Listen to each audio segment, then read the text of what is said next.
When the flagship Mikasa began a sharp turn with stern rudder, I thought, Togo has lost his mind. Hard ruddering within range was beyond naval common sense.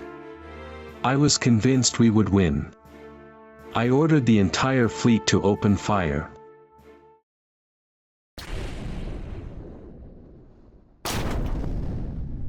My name is Rozdestvensky.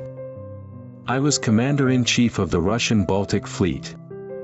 During the Russo-Japanese War, I was ordered by Tsar Nicholas II to lead the Baltic Fleet to the Far East.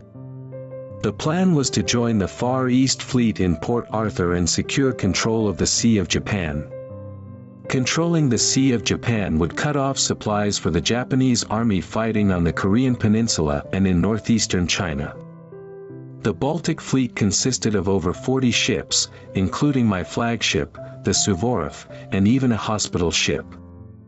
Leading a total of 18,000 men, I set sail from the Russian port of Libau on October 15, 1904. We arrived in Vigo, Spain, on November 1, restocked on coal and food, and then began our journey south toward Africa. There was one major constraint on this voyage. Britain, citing the Anglo-Japanese alliance, refused to provide any support to Russia. For Britain, the weaker Russia's national power was the better. As a result, we relied primarily on France and Germany for supplies. However, British control extended throughout the world, making it difficult to secure supply points. We made resupply stops in Tangier and Dakar, both French colonies in Africa, and arrived in French Gabon on December 14. Even from that point on, we began to suffer from the equatorial heat. The soldiers were accustomed to Russian winters, but they had never experienced the intense equatorial heat. Even in the captain's quarters, where I was, temperatures exceeded 50 degrees Celsius during the day. At night, the soldiers stripped naked and slept on the deck. Some even slept on the gun barrels. Furthermore, at every resupply stop, we were looked down upon and forced to buy unbelievably expensive food and low-quality coal. At the time, most anthracite coal for warships was controlled by the British and was impossible to obtain. We ran out of funds, and it was common for us to stay at anchor for several days while waiting for remittances from home. One problem with leading a large fleet is having to match the speed of the slowest ship. Also, with more than 40 ships, at least one would inevitably break down. This happened frequently. One destroyer in particular frequently broke down, likely due to a fundamental problem with its powertrain. The convoy had to be halted until the repairs were completed. Every time a breakdown occurred, I would slam my desk and loudly scold my subordinates. Another troubling factor was suicides. At the end of a long voyage in unbearable heat, battle awaited. A battle with the Japanese Navy was inevitable. The thought of death drove many soldiers into depression, and many jumped into the sea. Each time this happened, the convoy would halt, and rescue teams would be formed to search for the survivors. After much hardship, we passed through Great Fish Bay in Portuguese territory and Angrapaquina Bay in German territory, rounded the Cape of Good Hope, and arrived at Nosy Be on the French island of Madagascar in January of the following year. While receiving our usual supplies, we received shocking news. The Far East Fleet, in Port Arthur, had been almost annihilated by artillery fire from Japanese forces that had occupied Hill 203.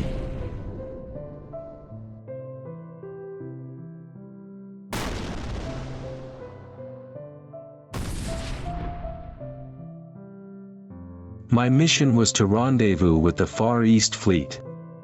Now that it had been destroyed, I inquired with my Russian counterpart about whether to proceed or turn back. After a long wait, I finally received the order to keep going and head for Japan. Furthermore, I was told that the Third Fleet, commanded by Nebogorov, would be dispatched to replace the Far East Fleet, and that I was to rendezvous with it and head for Vladivostok. I was disheartened. While there was nothing wrong with heading to Vladivostok, Nebogudov's Third Fleet was full of old ships, especially the battleship Nicholas I, on which he was aboard, and was even mockingly referred to as floating iron. Furthermore, since they were passing through the Suez Canal, we couldn't expect any additional large warships. I worried that the Third Fleet would be a hindrance. Furthermore, I feared that while we were stuck there, Togo would dock the Japanese fleet to buy time for repairs. On long voyages, barnacles would attach to the bottom of the ship, significantly slowing its speed. In the end, we waited at Nosy for over 2 months before setting sail on March 16. By this time, an edict had been issued stating that even if a sailor jumped into the sea, their wishes would be respected, and the fleet was no longer halted. From Sumatra, we sailed around Singapore and entered Cam Ranh Bay in French Indochina on April 22. There we joined up with the Third Fleet, and on May 14, we finally headed north, bound for Vladivostok. There were 3 routes to Vladivostok: proceed through the Tsushima Strait, head out to the Pacific side and pass through the Tsugaru Strait, or take a detour between Hokkaido and Sakhalin. I chose the shortest route, through the Tsushima Strait. I considered the physical strength of my soldiers, who were exhausted from the long journey, and I also believed that no matter which route we chose, a battle with the Japanese fleet led by Togo would be inevitable.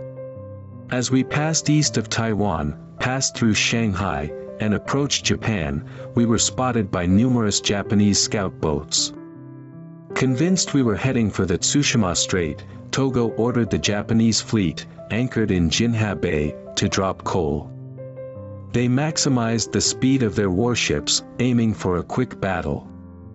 Leaving Jinha Bay, the Japanese fleet headed south. On May 27, the Baltic Fleet and the Japanese fleet met in battle near Tsushima. It was a clear day, but the waves were high.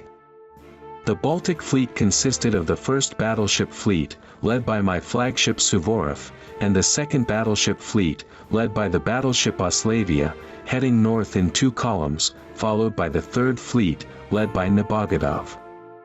Togo's Japanese fleet, led by the flagship Mikasa, headed south in a single column. As we came within sight of each other, tensions suddenly began to rise. I ordered all forces to prepare for battle. The Baltic Fleet had an overwhelmingly greater number of warships and guns, and I thought there was no way we could lose. It was around 2 p.m. When the distance reached 10,000 meters, I ordered a shot to be fired. However, the shell fell into the sea far ahead of the enemy. That was the signal for a naval battle. When the distance reached 8,000 meters, I ordered a bombardment.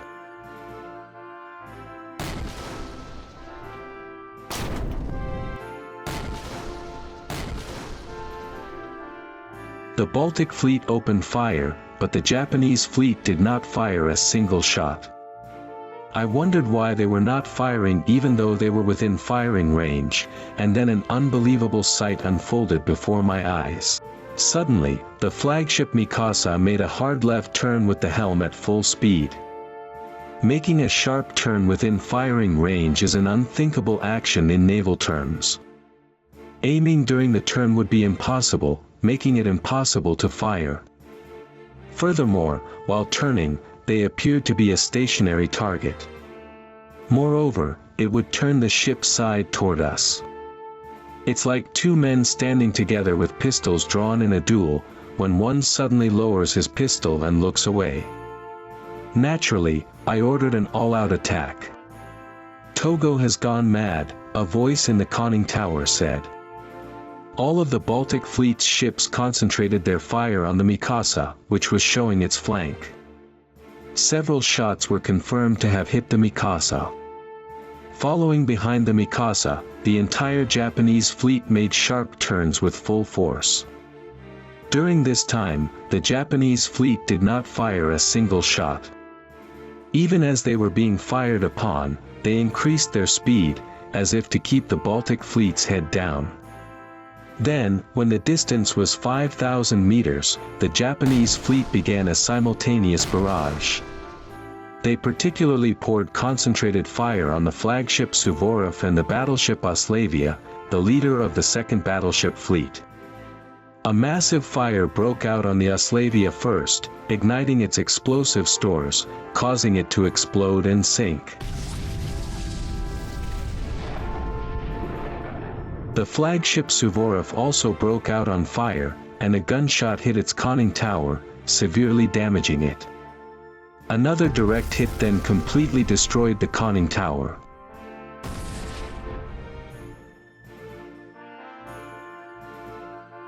Many men were killed instantly, and I was seriously injured.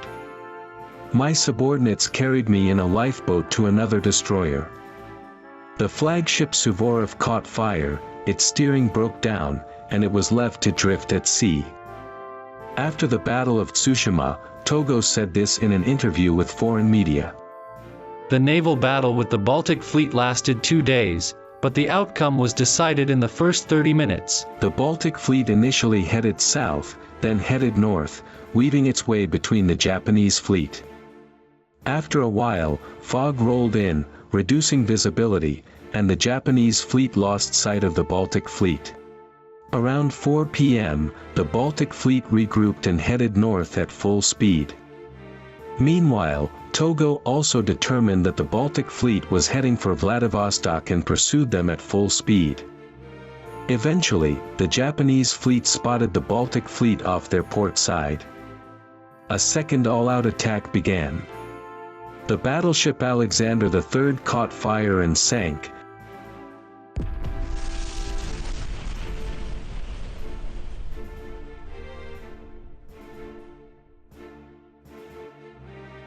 and the battleship Borodino also exploded in flames and sank.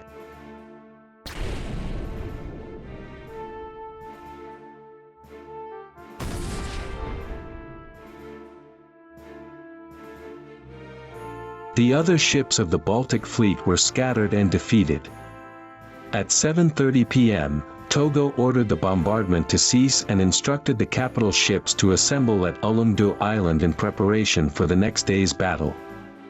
At the same time, he ordered the torpedo boat unit to launch a night attack on the Baltic fleet. These small torpedo boats, resembling fishing boats, adopted a tactic of getting as close as possible to the Baltic fleet, and they fired torpedoes.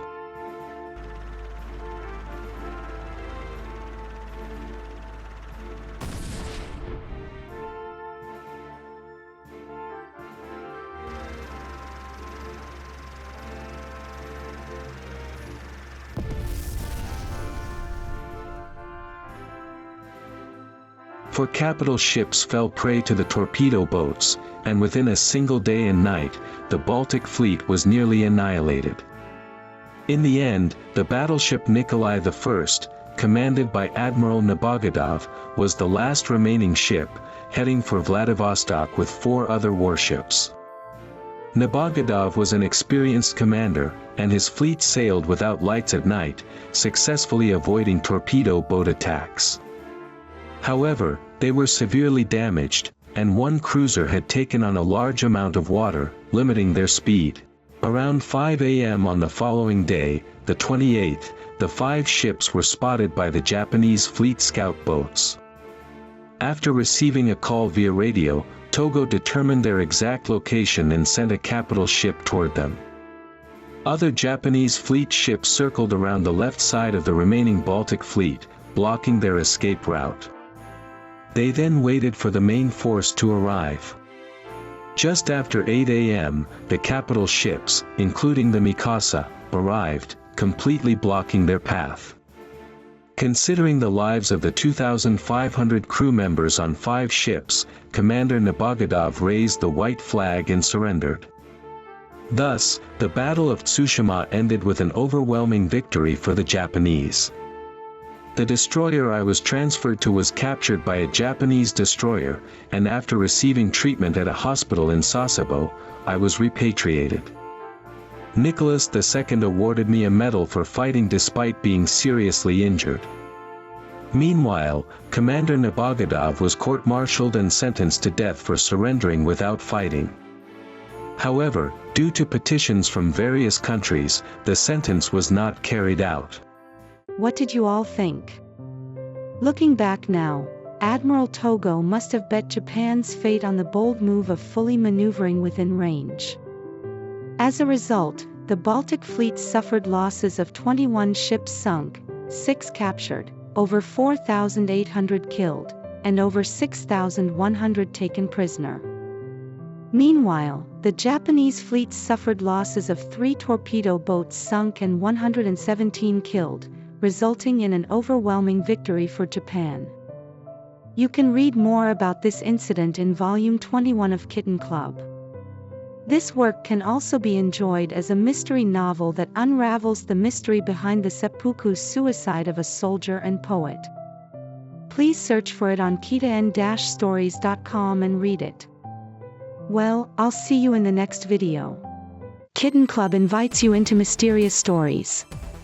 Click the link in our profile or search kitan-stories.com.